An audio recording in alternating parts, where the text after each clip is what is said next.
Vijay sir அந்த மேடையில இருந்தாரு, அவரு விட்னஸா நீங்க என்ன பாத்தீங்களோ அதை சொல்லுங்கன்றாங்க, போய் சொல்லிட்டு வராரு பயப்படாம. சம்பந்தமே இல்லாம செந்தில் பாலாஜி அவர்களுக்கு சம்மன் வந்திருக்கு, அவர் போயிட்டு வந்திருக்காரு. அப்ப இதுல அவருக்கு ஏதாவது தொடர்பு இருக்குமான்னு கூட யாருமே பேசலையே.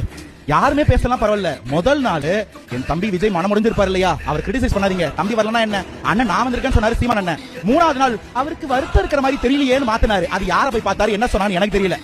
இப்ப என் கேள்வி என்னன்னா, அதை பேசினவங்க ஏன் செந்தில் பாலாஜி போனதை பேச மாட்டாங்கன்னு கொஞ்சம் உற்று நோக்குனா, சீமான் அண்ணனுக்கு ஒரு பழக்கம் இருக்கு. எப்பப்பெல்லாம் யார் யாரெல்லாம் திமுகவை எதிர்த்து பேசுறாங்களோ அவங்களை எல்லாம் போட்டு அடிக்கிறதுக்குன்னே ஒரு ஆர்மி வச்சிருக்காரு. அதுதான் நாம் தமிழர். நல்லா கவனிச்சு பாருங்க. அன்னைக்கு திமுகவை எதிர்த்து வரப்போறேன்னு ரஜினி சார் சொன்ன உடனே அவர் என்னென்ன வார்த்தைகள் வசைப்பாடி இருப்பாங்கன்னு நான் சொல்லணுமா? அவர் காதல இன்னைக்கு கேட்டாருன்னா கண்ணு கலங்குவார், அப்படி பேசியிருந்தாங்க. அதெல்லாம் நான் சொல்லணுமா? அடுத்து கமல் அண்ணன் வந்தோடனே அன்னைக்கு அவரை சொன்னாங்க எல்லாரும் RSS ஏஜென்ட்னு. இன்னைக்கு அவர் கூட்டணியில் சேர்த்த பிறகு அவர் எதுவுமே பேச மாட்டாங்க. அன்னைக்கு கமல் அவர்களை எதிர்த்தாங்க, இன்னைக்கு எதிர்க்கிறாங்களா? அன்னைக்கு திமுகவை எதிர்க்கிறதுக்கு கேப்டன் நிற்கும் போது கேப்டனை என்னென்ன வார்த்தைகள் திமுகவும் நாம் தமிழரும் இந்த ஊடகங்களும் பேசியிருக்கோம். கபடி டீமுக்கு கேப்டனா இருந்தாரான்னு கேட்டாரு. இன்னைக்கு ஏன் கேப்டன், எங்க கேப்டன்? இது என் குடும்பம்.